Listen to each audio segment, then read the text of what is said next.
It's Wednesday night, actually. This is, I think, the first time I've done this podcast on Wednesday night, but it won't be uploaded till Tuesday afternoon, anyways, or not Tuesday, Thursday afternoon, Thursday evening. So, anyways, it's me on MMA time, talking about UFC. What number are we even on? Is this 278? This is 278. The Kamaru Usman Leon Edwards card. Um, right before we start this, unfortunately, the Nate Landwehr Shane Burgos storyline I wanted to see play out will not be happening because Burgos is signed with the PFL, and apparently is making about 3 times what the UFC offered him. We don't have proof on that. We have Burgos' word, but let's be honest here, not surprising. Also, compare this also with Dana White's reaction indicates that Dana was definitely really interested in re-signing Burgos. So there's no doubt that the UFC was interested in retaining the services of Burgos. They're not even trying to play like that wasn't something that they wanted to do, which makes sense.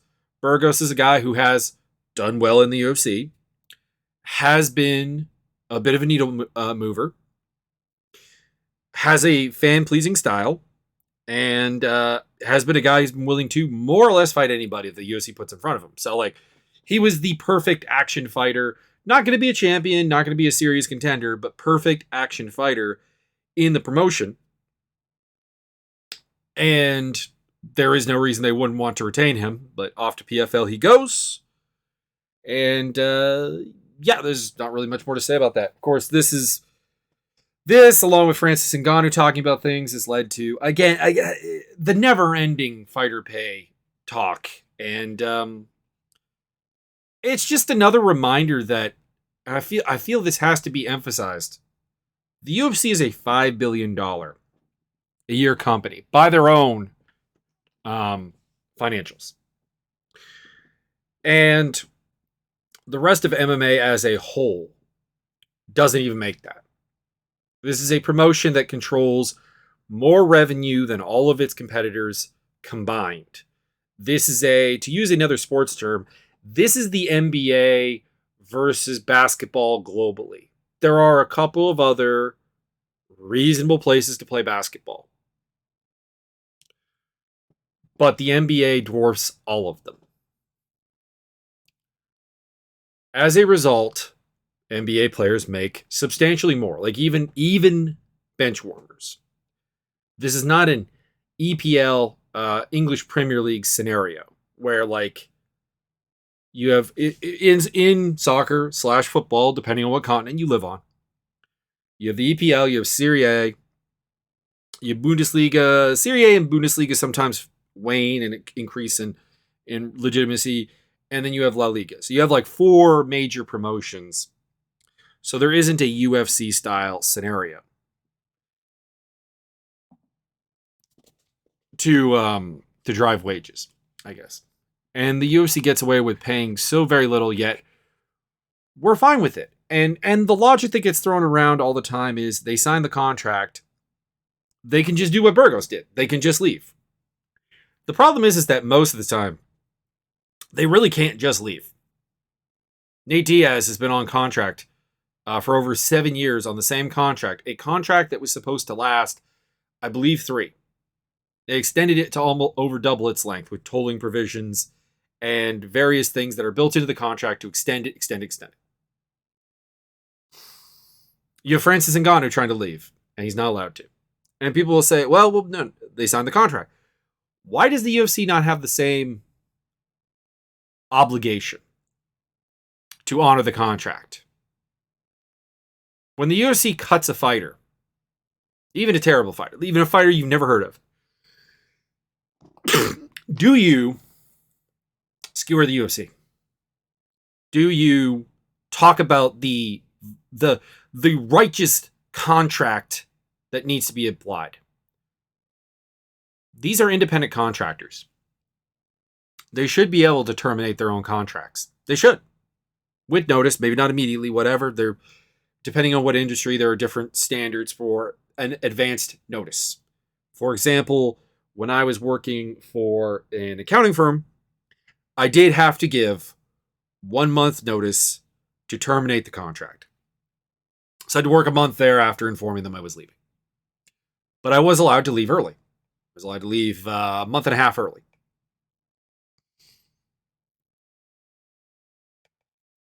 Yet somehow that's not a thing in the UFC. And people will talk about, oh, the UFC gives them a platform to make money. What money? Are we not debating the very fact that they don't make money? Like, at least not commensurate here. We're talking 20 cents on the dollar. That's what the UFC fighters get versus the UFC. And I've said this a number of times, I am not opposed to the UFC making money. Dana White should make money. Ari Emanuel should make money. They own the company. But their return should not be greater than the roster that is risking brain damage, risking livelihood,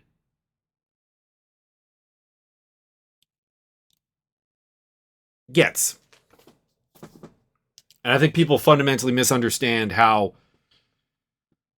rigged the system is. Because if you cover fighter pay, you are kind of labeled as a pariah and a scumbag by the system that perpetuates this. Not just the UFC, but the UFC is the biggest defender of this.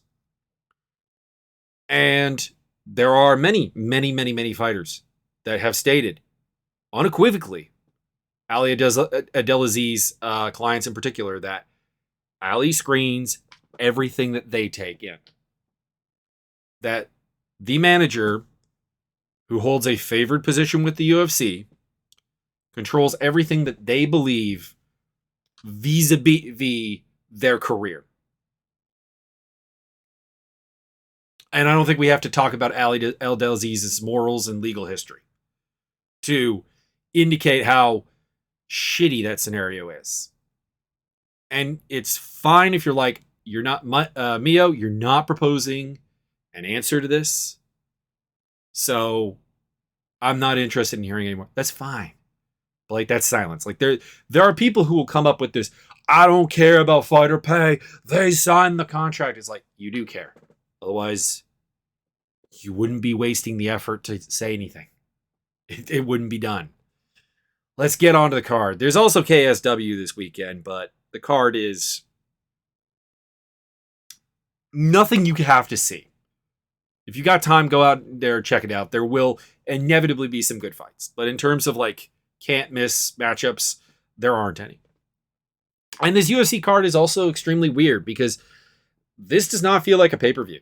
Like, I look at the main card. Let me make sure I have the up-to-date main card here. So you've got Usman Edwards, Costa Rockhold, Aldo Dvalishvili, Pudilova versus Yanan Wu, Tyson Pedro, Henry Hunsucker. That's the main card. That's the 5 fights that you're paying the big money for. 2 of those are not remotely pay-per-view caliber. The last 2, Pudilova. I like Lucy Pudilova. I like Tyson Pedro. But these are more... It's a showcase fight for Tyson Pedro, straight up. And Pudilova's coming back after having been cut by the UFC. So why is that on the main card? Why is that on a pay-per-view? Paulo Costa versus Luke Rockhold is a fight with all kinds of question marks, and that's your co-main event. And we have a rematch of a fight that wasn't particularly controversial the first time it happened. And I'm not angry about Edwards getting a title shot against Usman. I've been advocating for a while. Edwards has done everything you could ask him to do to get a title shot, except for the fact that he didn't fight Chimaev. But there was no reason he should have fought Chimaev at the time. Like, it's a warranted title shot, but it's not a can't miss on its own pay-per-view cost fight. So that really leaves you with like Aldo versus Dvalishvili to get excited about. And it's kind of about it. The undercard isn't terrible. Jared Gordon, I always like him. Marcin Tybura versus Alexander Romanov is way more interesting than I think people think it is. Like, I've seen a lot of love for Romanov. We'll talk about that more. Zaldana Woodson's a fun action fight. kind of interested in Ange Losa versus AJ Fletcher. That's kind of about it, though. Like, there's not a lot of super exciting fights to get into here. But let's talk about the main event. Kamaru Usman, Leon Edwards. The betting odds when I looked at this before was minus 340 to plus 280 in favor of Edwards. Has that changed? No. The line has stayed the same. So, obviously, we got to talk about the first fight. And in the first fight, Usman was able to take down Edwards, keep him down, control him. Edwards gave good resistance. Actually was one of the few people in the early days of Kamaru that actually was able to get back up, was able to stop some takedowns. It was a very competitive fight. But something I didn't remember, and watching it again, was that the stand-up was actually way more competitive than I think most people remember. And while both of these fighters have gotten better, in Edwards' case, he's gotten... I don't know if Edwards has gotten better at fighting off the takedown. It's kind of one of those things where, like, I suspect he has.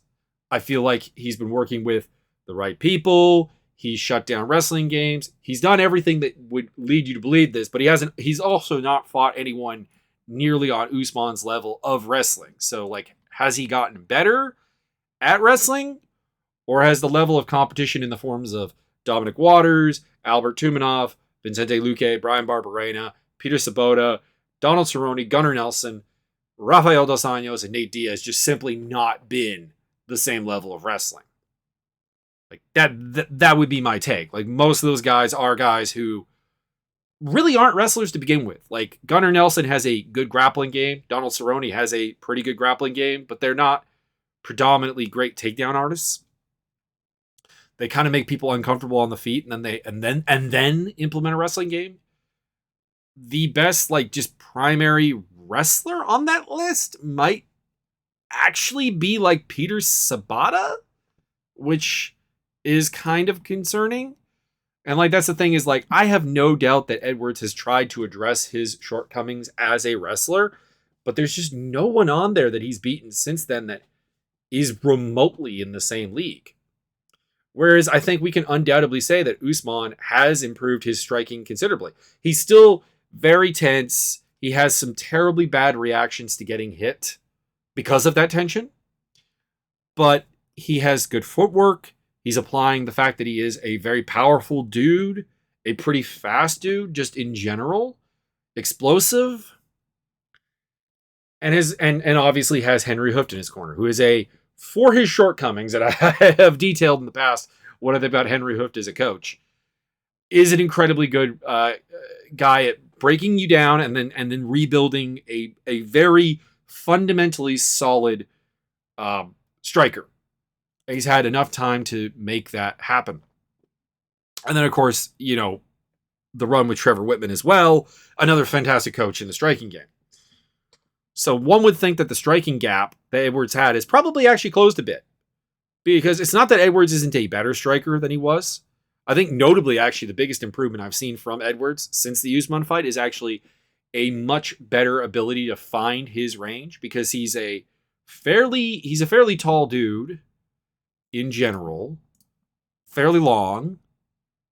Actually has a shorter reach than Usman. You wouldn't think it. You would not think it. 74 inches to 76 inches, but he's 2 inches taller. I think he does have longer arms. He's better at finding the edge of his range, and that's kind of important because in the first fight, when he was able to find the very edge of his boxing range and exchange with Usman, he was actually able to stop some takedowns. He was able to win those exchanges. It was when he allowed Usman in closer to him. Excuse me, I got a sniffle going on here. There may be a sneeze. But as soon as Usman was able to wade deeper into the pocket, was where Usman was able to shoot, was actually able to hit him a lot harder. Two, when he shot, obviously Edwards has less time to react, less time to get into a defensive position, less time to fight against the takedown, and that was when Usman took him down. He's gotten notably better at that. Notably better at identifying where his envelope of attack is versus where the opponent's is. But is that on its own along with some theoretical wrestling improvements, enough for me to pick Edwards to win? I kind of have to go with a no. I know there's a couple people on Twitter and so on that have stated the idea that, well, what about the fact that Usman has become predominantly a striker lately? That Usman has been happy to strike with people, hasn't implemented a wrestling game on people like you would want. Now, I have been in that camp. I thought that I've said this repetitively, why I don't want to see a Colby Covington Usman third fight. It has nothing to do with a dislike of Colby Covington. It's that I am personally of the opinion that Usman fought almost the worst fights possible against Covington and still won. And in some ways, I think the Gilbert Burns fight is another example of a fight where I don't really think Usman fought as much to his strengths. The Masvidal fight's just whatever. It's short notice Masvidal and then like a faded Masvidal in 2021. I'm not comfortable saying that Masvidal is an elite welterweight anymore. And to be honest, I'm not actually certain Masvidal ever was. But I think we also did see in the Masvidal fight, for example, that it's not like he's forgotten about his wrestling. It's not like if he runs into trouble on the feet, he won't resort to what brought him to the dance. That he won't remember, I beat Leon Edwards by getting deep into the pocket and taking him down last time. I have faith that that guy is still there, and I have faith that the gap in striking is actually notably closer. So I'm taking Usman by decision, and it's hard for me to think of how Edwards wins. It's possible, obviously. It's an MMA fight between two dudes who do hit hard, who do have knockouts. But Edwards is not one of those like super dangerous dudes. He thrives in fights that he can control. You know, winning by decision against Diaz, Rafael Dos Anjos. I forgot RDA. That would be the best wrestler he's fought. Gunnar Nelson and Donald Cerrone. And Barberena. And Vicente Luque. And Dom Waters. The only guys he's finished are Albert Tumanov, who has a notably crappy ground game, and Peter Sabata. There's not enough danger there. And I think, to be honest, how I foresee Usman losing the title at some point is somebody who is moment to moment very, very dangerous. Because, like I said, he does have some terrible reactions when he gets hit. There's still too much tension there. There's a knockout brewing. But Edwards is not that guy. So, Usman by decision. We'll move on down to Paulo Costa versus Luke Rockhold. I'm cheering for Luke Rockhold. He kind of won me over with the if you have not been paying attention, a MMA reporter brought a lucha mask for Chito Vera, and of course Chito is Ecuadorian. He's not Mexican. The luchador culture is not unique to Mexico, but is predominantly Mexico, and it was definitely a stupid moment from a reporter. We'll put it that way. It does happen. Reporters do dumb things, and he's been very big on defending that, and making the point he's Ecuadorian, not Mexican. So Rocco's been winning me over on that. But here's the thing: Rockhold's last couple of fights have not looked good. Rockhold has always had some terrible defensive instincts on the feet, has never really fixed them, and got by the fact that, number one, for a large part of his career, he was absolutely just huge, and he was fighting guys who were not particularly deep strikers. He essentially had kind of a game designed to defeat the Jacare Souzas, Chris Weidmans of the world. Guys who he had to shut down as grapplers, as wrestlers, and control the kickboxing, not necessarily worry about their their own offensive prowess. And his chin has started to fail him. And that's why I kind of have to pick Paulo Costa to knock him out. Now he's talking about feeling better than he's ever felt. I hope so. Because I'm not a big fan of Costa. But all my worries about Costa, vis-a-vis the terrible performance against Israel Adesanya, the excuses that came afterwards, the not necessarily terrible performance in the fight, but the performance leading up to the Marvin Vettori fight. You would think I would be really concerned, but he looks in shape. He looks slimmed down, ready to go.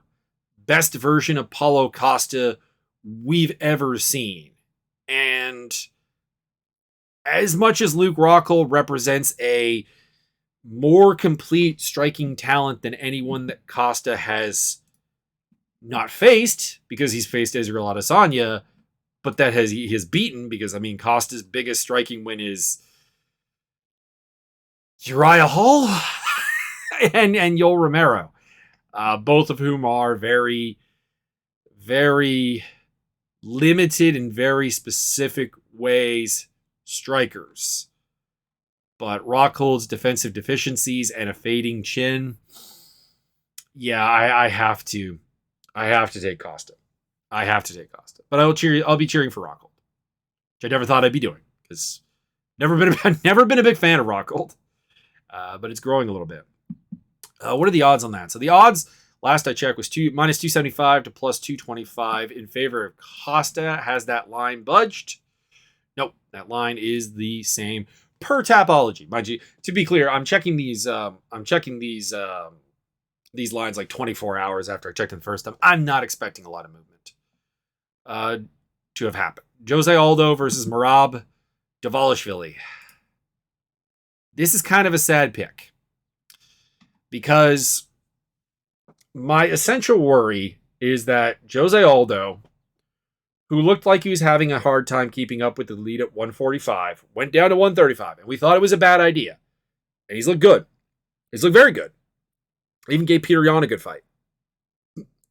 But he has fought guys who do not constantly bring a ton of pressure output right from the get-go. Because you've got guys like Pedro Munoz, who is a foot slow guy who by necessity ends up being somewhat low output. Chito Vera, a guy who is by design low output. And Rob Font, a guy who, when unable to really establish his jab, can be made low output. For example, the Font who fought Jose Aldo and lost threw 200 strikes less than the Font who fought Chito Vera and lost.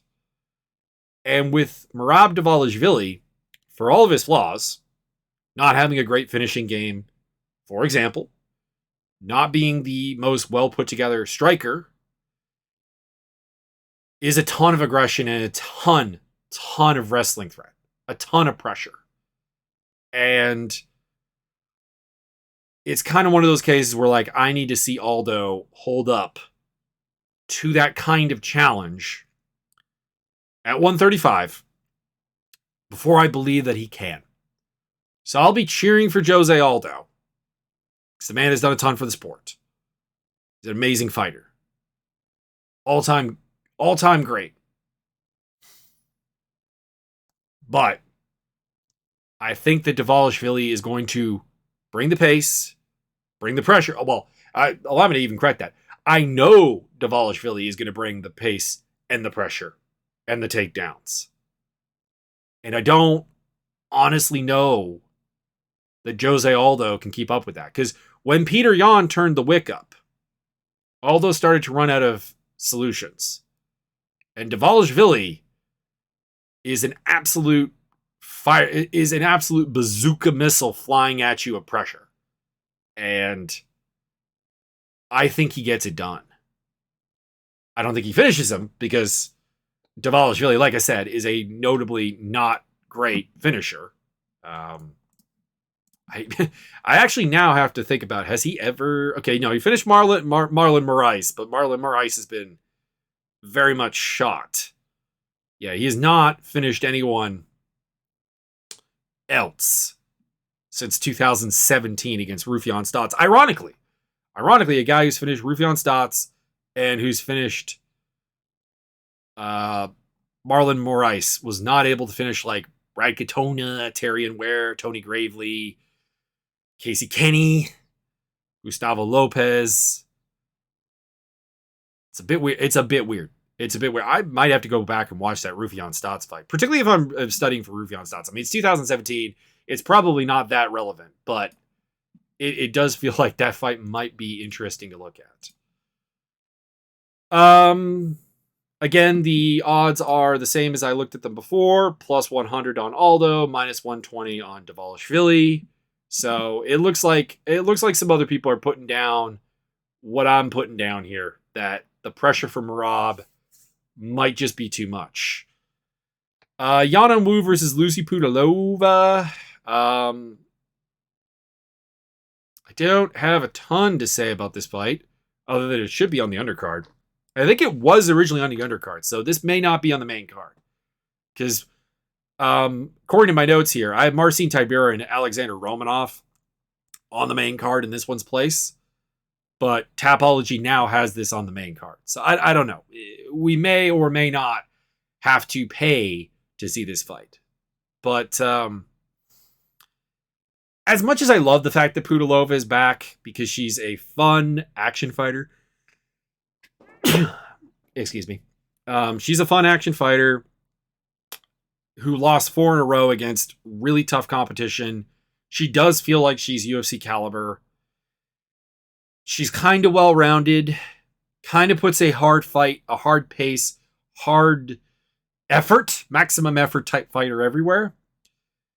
And Yanan Wu, when it comes down to it, is I don't think she's very good. I don't think she's very physical. And the thing is she's fought as low as strawweight, and this is a bantamweight fight, so she's not very big. Got kind of manhandled by Gina Mazzani, who is a notably low-class athlete by the standards of the UFC. Shouldn't say low-class. That sounds wrong. Low end. There we go. Low end of the athletic spectrum. And she's largely been losing to people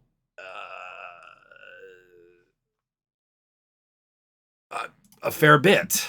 And if this looks like that fight she had with Mazzani, because Mazzani has a style somewhat similar, I don't see how she wins. She's very, very tough, so I think it goes to decision. Like, she went to decision with Mayra Buena Silva. She went to decision with Jocelyn Edwards. She went to decision with Mazzani, like I said. But like, outside of a sort of random armbar over Lauren Mueller, who herself did not turn out very well. Like, Mueller was undefeated coming into that fight, but then lost to Poliana Botella, JJ Aldridge, and Serena De Jesus. So, like, Mueller, not good. Even though she had, like, some on paper things that I was kind of looking forward to, that I thought could be built off of. But, yeah, I got to go with Pudilova. Hopefully for a happy homecoming. Both as a fan and as an analyst, that's the pick I got to make. And, yeah. I would say, actually, this line is... okay. Pudilova's coming in at minus 155, plus 130 for Yana and Wu. So, it's a tough call to say, like, is that too wide of a line? Like, I don't really know what Wu's way to win the fight is. And that kind of stands out to me. But at the same time, how much faith should anyone have in Lucy Pudilova, whose UFC run was as follows: losing to Lena Landsberg, beating Jung Kim and Sarah Morris, losing to Irene Aldana, Liz Carmouche, Antonia Shevchenko, and Justine Kish, who has been cut from the UFC, and Not really beating anyone particularly impressive on the Octagon regional scene over in Eastern Europe, but it does feel like she's back and deserves to be here, and I'm not sold on Yan Wu. Tyson Pedro is going to melt Harry Hunsucker. I don't have more to say on that. Hunsucker is bad. He's going down to 205, so maybe that will give him some longevity. But I don't know why he's here. He got absolutely melted by Tai Tuivasa and by Justin Tafa.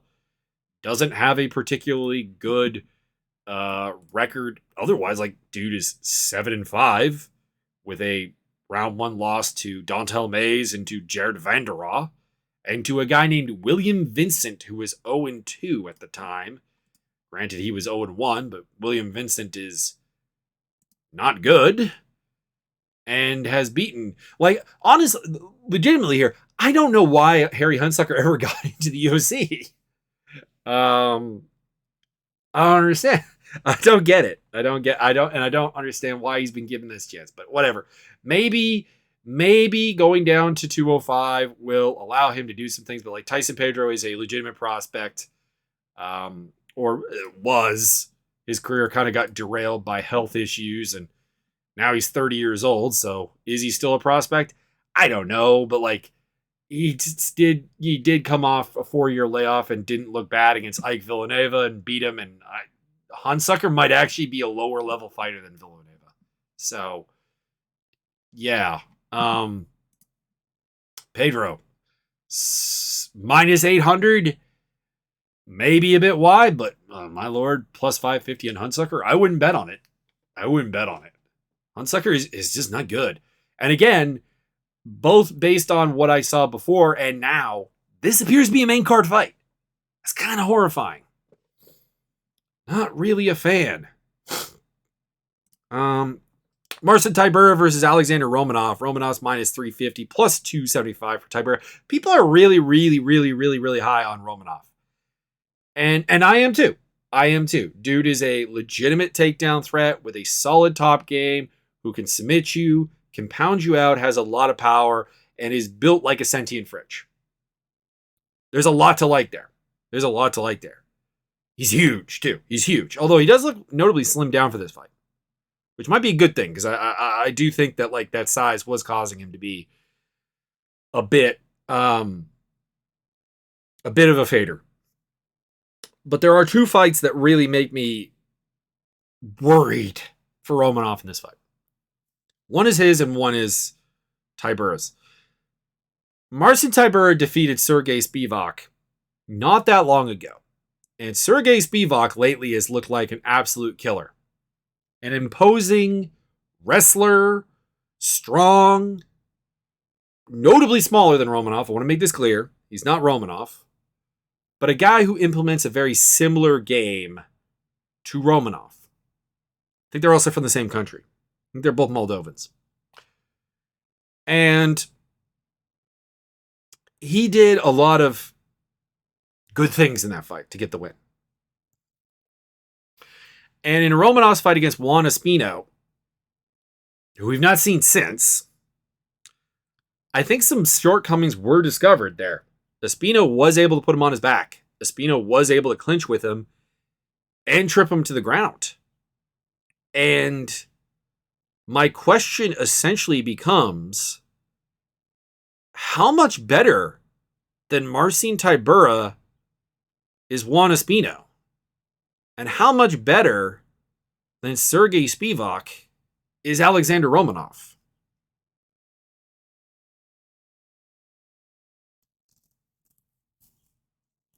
Tybura is still very durable.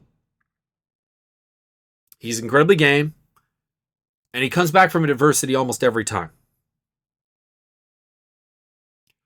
Romanov has largely beaten guys who are not grappler first fighters. Guys like Chase Sherman. Guys like Jared Vanderraa.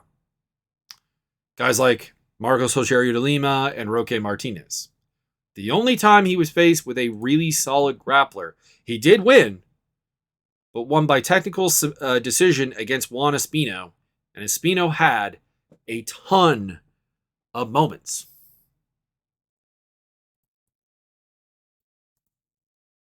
It's not the most solid reasoning I've ever come up with. Because essentially what I'm going to do here is I'm picking Marcin Tybura to be a rude awakening off of a struggling first round against Juan Espino. The fact that Tybura was able to... Tybura has been able to deal with almost anybody who wants to grapple with him, including Sergey Spivak. And there's only so far that I think raw power and size takes you. But there is a legitimate chance that Romanov comes out there and is just absolutely huge and just hosses Tybura. But I am surprised at the minus 350 line for Romanov and the plus 275 line for Tybura, because I'm just kind of interesting. What were the odds on the Espino fight? Because he was very high at that time.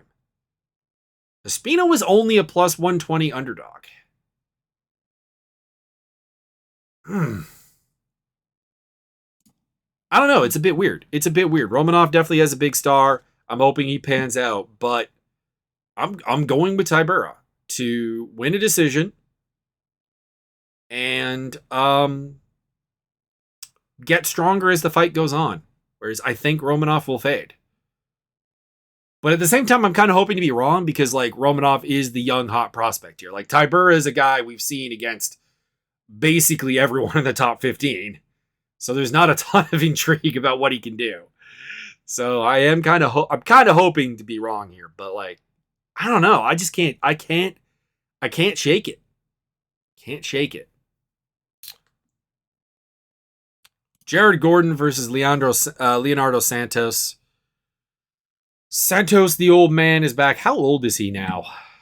Leonardo Santos is now 42 years old. I'm taking Jared Gordon here.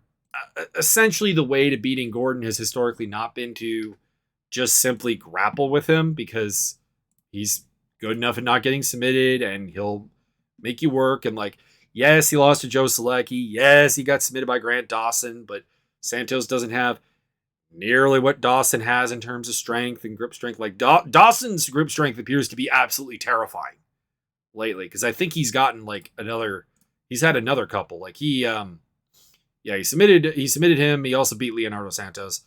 Submitted Derek Minner, submitted Trezano, like and very quickly. Like dude's got terrifying grip strength. Even though like Santos is the more venomous grappler. But I can't really pick Santos to win fights these days after watching him really kind of lose badly to Dawson and then lose to Clay Guida. And don't get me wrong, there's a good first round in him still. But if he doesn't finish Gordon, and Gordon's hard to finish, he's just going to lose. And that's why I got to take Gordon by TKO. Minus 330 on Gordon, plus 260 on Santos. Looks like people are in agreement on the matter. So moving on down to the next fight, Sean Woodson, Luis Saldana. I like this fight. I do. I have concerns about both guys, defensively speaking.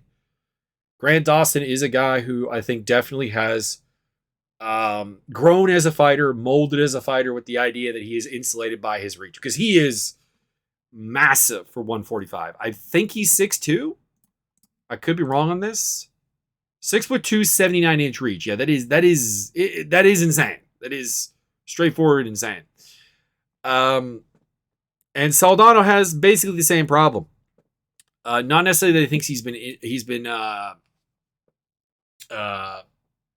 insulated by his reach, but the fact that I think he's been insulated his entire career by activity, athletic advantages, and speed. Because he comes out there and he pours it on you early. A lot of volume, a lot of creativity. Love that he goes to the body. Love that he'll kick the legs really hard. That he'll leave those toe prints on your body as you are fighting him. But he puts his hands down a lot. A lot of what he does is quite naked, not necessarily set up. He's with the MMA lab, so I'm hoping to see improvements. But If you're just going to come out and present a volume, explosive striking style with a multiple inch reach disadvantage to Sean Woodson, I think Woodson will plug you and will hurt you enough. And Saldana fades as the fight goes on. He's super tough. I think it goes to decision, but I think he fades. And Woodson takes this fight over pretty easily because Saldana combines this pressure and this volume with not the greatest footwork in the world. He's not great at cutting the cage off. Some relatively basic lateral movement diffuses his offense at times. And Woodson, not an amazingly elusive fighter, but at 6'2" with a 79-inch reach, at 145, it doesn't take a lot. It doesn't take a lot of footwork to be elusive. It just takes some basics, which Woodson has. I'm not trying to paint Woodson as a simple fighter or a bad fighter by any means, because as much as his style and his range and his height do make the man to a certain degree, much like a fast fighter is made somewhat by his speed, or Derek Lewis is made by his power, he does have some basic fundamentals. It's not deep, it's not an amazing masterclass of footwork, but it's enough that, like, I think he can move side to side. I think he can pop counters in when Saldana does naked stuff and drops his hands.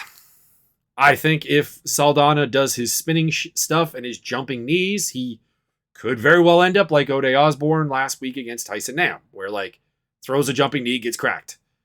I would hope he's not going to throw any jumping knees. I would hope he's going to cut down on the spinning stuff.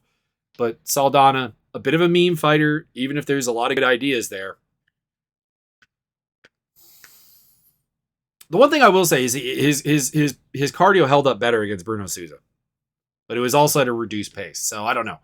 Maybe the MMA lab is at work here, designing a new and better Luis Saldana, and maybe we'll see it here. Maybe we will. But I have to pick Woodson. I think Miranda Maverick versus Shayna Young is next up. Yeah, this is a rematch of a fight that happened in the Invicta Phoenix series. There's no reason to pick Shayna Young. Maverick is a physical beast. Young is not going to do anything that she's historically had a problem with. Doesn't have the physicality to avoid the clinch with her. Maverick's very solid in the clinch. Has a pretty good back take game, actually. It's a lot of just pure pressure. She rear naked choked her the first time. I'm taking it again. There is a concern that Miranda Maverick has looked a little bit lost at points in her last couple of fights. She's recently changed from her East Coast. I want to say she was at Mack and Simmons's gym in Virginia and has moved to Team Elevation in Colorado a little bit recently, which I think is a very good move. But I think it's also a transitional phase that nothing. The old stuff and the new stuff are kind of like meshing together, and as a result, there are openings to be exploited. But it's just Young fights in a way that suggests that she's a better athlete than she is, and that's going to be a problem. Is that anytime she's just against somebody who's that A-level athlete, I think she's just going to lose, and we've seen it happen before. And Maverick is one of the bigger favorites on the card. Minus 420 to plus 330 for Young. Who are bigger favorites on the card than her? I know Tyson Pedro is the biggest favorite on the card, and that makes absolute sense. Maverick is the second biggest favorite on the card. There you go.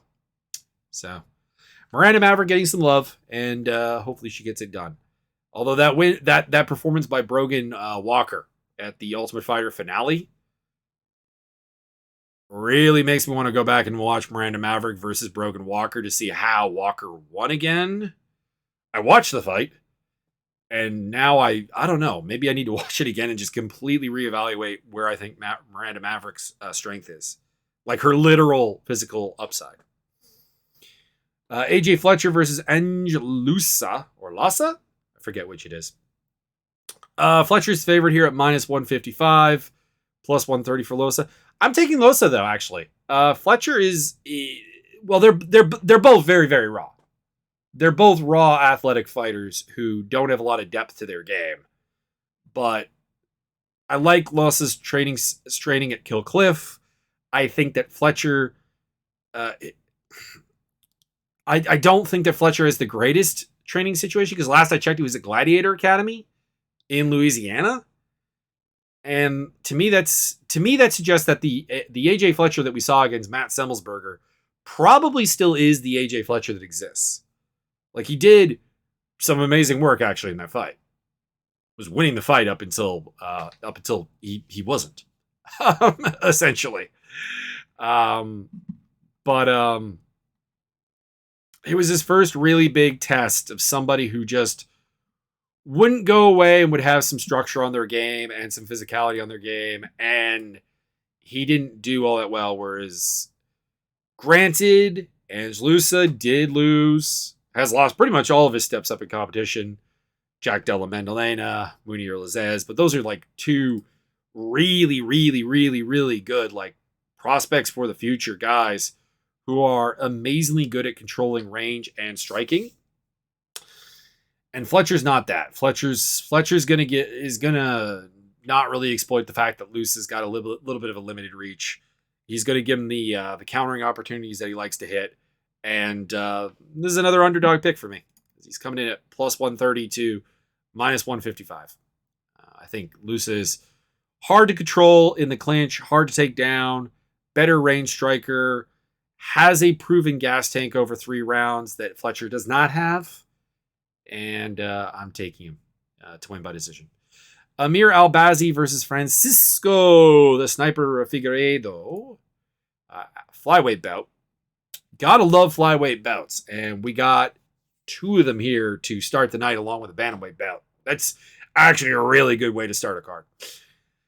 I've said it before. Francisco Figueiredo is an example of of a lesser brother syndrome because he's trying to be Davey Figgs. He's trying to be Davidson Figueiredo.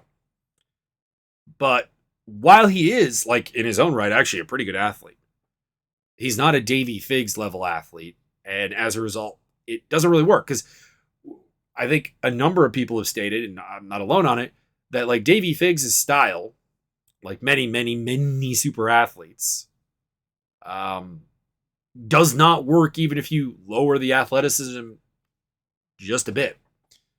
And what this has left is a opportunistic, dangerous fighter in Francisco Figueiredo. Still hits reasonably hard, has some good submissions, well schooled in like ways to finish the fight, but like lacking in actual structure to force those moments. And if somebody doesn't just give them to him like Daniel Da Silva did in his last fight, we'll be talking about Da Silva in a bit, he ends up losing. Because, I mean, like, this is a guy who fought Malcolm Gordon, a notably chinny Canadian, and lost by decision to Malcolm Gordon. It's kind of weird. Actually, I'm kind of vaguely interested now. Who else has Malcolm Gordon even beat by decision? Sean Mack back in 2015 and Chris Kalades back in 2014. That's it. A guy who's been fighting since 2012 has 3 decision victories, and you're one of them. And you're supposed to be a fight finisher against a guy who routinely gets finished. That's not great.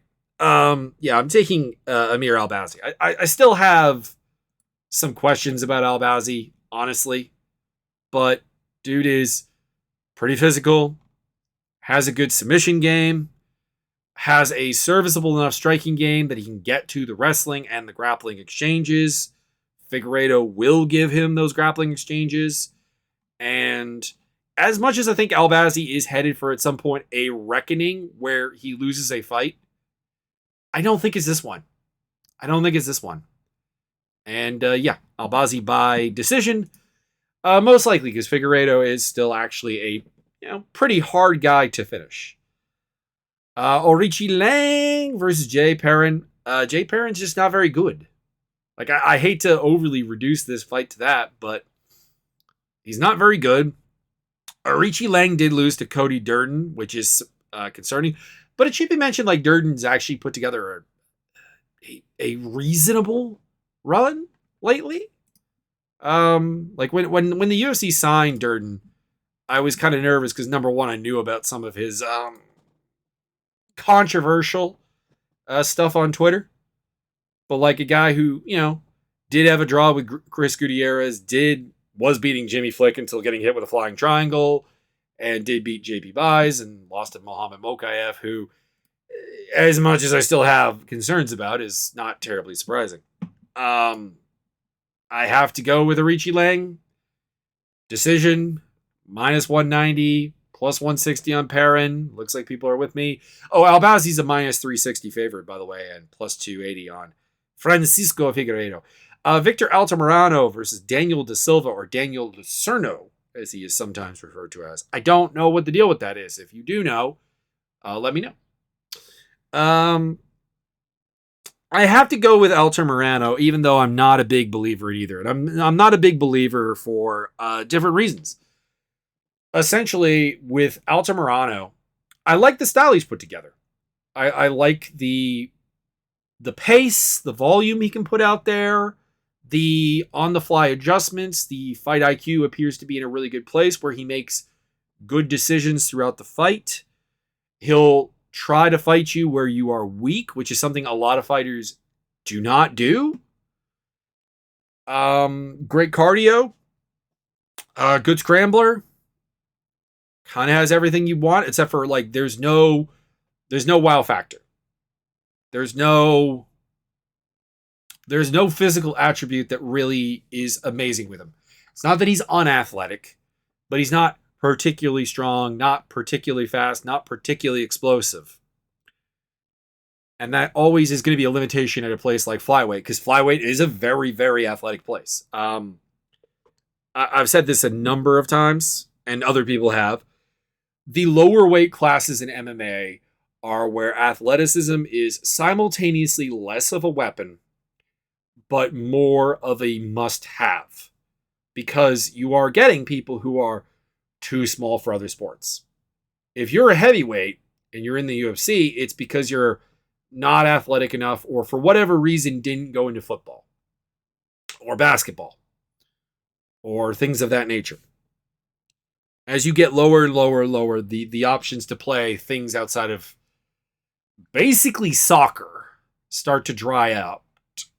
And as a result, at flyweight, the baseline athletic level is very high.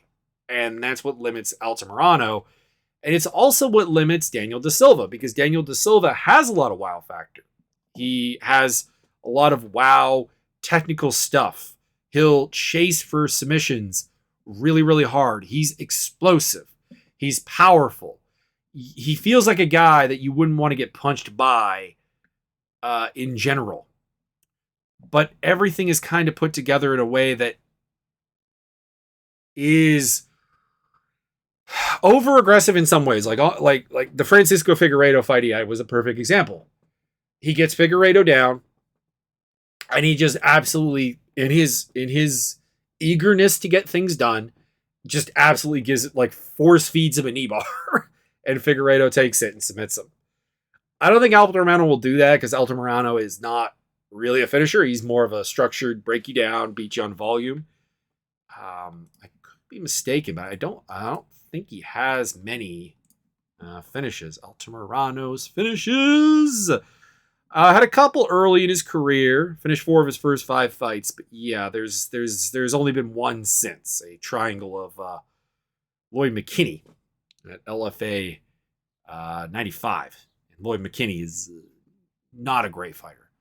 So I'm taking Altamirano to win a decision to capitalize on basically just the counter ability that's there in Silva, the gaps in his game, the fact that he is a guy who has built a style based on athletic ability and more flashy techniques. But whereas Altamirano's, again, flyweight demands athleticism, but he doesn't necessarily reward athleticism. because you're going to be facing guys who are actually pretty good athletes in the UFC's flyweight division. Altamirano is a good enough athlete, I think, to survive the moments, the flashes of brilliance that Daniel Da Silva brings, and pick up the win and just outpace him. So, Altamirano by decision, and I'm pleasantly surprised to see he is the favorite at minus 220 to plus 175 for Da Silva. So those are my UFC predictions. Like I said, there's a KSW card coming up this week that not super intriguing. And similar to the case with the PFL 9 card, the PFL playoffs, mostly because you have the women's 155 playoffs. Kayla Harrison, Martina Jindrova. Kayla's going to win that fight. And then Larissa Pachenko versus Elena Koleshnik, who I've grown to have a lot more appreciation for, but like still going to be Pachenko and still probably going to get Pachenko versus Harrison for the... How many times has it been now? They met the finals in 2009. Met in the finals in 2019. 2019. Yeah, so a third meeting between those two. I could have sworn we were up to the fourth meeting. Could have sworn it. Apparently not, though. But a third meeting between those two, which... I like Larissa Pachenko, but like it's just not challenging. And then in the men's featherweight side, pretty interesting. Like Chris Wade versus Brandon Logain is a pretty good fight. I'm probably taking Chris Wade to win that fight. Chris Wade's a really good fighter, and I actually never really understood why the UFC parted ways with him. Was he on like a? He parted ways with them off of a win over Frankie Perez. That probably was a contract ran out, and PFL did what they did with Shane Burgos just back in 2017. I mean, losing to Hustam Habilov and Islam Makhachev is not grounds for cut. And he has a win over Christos Giagos, who is still somehow employed by the UFC. Never really understood why, but he is. And Ryoji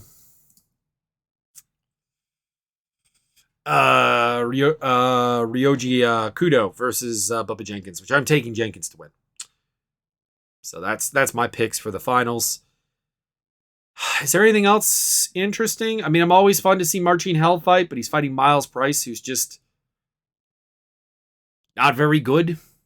And yeah, so not an amazing card, but I mean, if you've not seen Kayla Harrison fight, it's an experience that I recommend having at some point. And I am really hoping that at some point the fight between her and Cyborg Santos comes together. So that'll be all for today. As per usual, check out my link tree, which is in the description below wherever you're listening to this. And that will lead you to the Discord, my Twitch channel, YouTube, places to find the podcast. And you can join in with the Mixed Martial Arts Simulator, which is fun. We actually have a deathmatch tournament coming up. And that's about it, really. So I hope you enjoyed. I hope you enjoy the fights. And I'll talk to you on Sunday after the fights. Hopefully it over-delivers. It can happen. I'm always hoping that when I'm a little bit down on a card, that it over-delivers.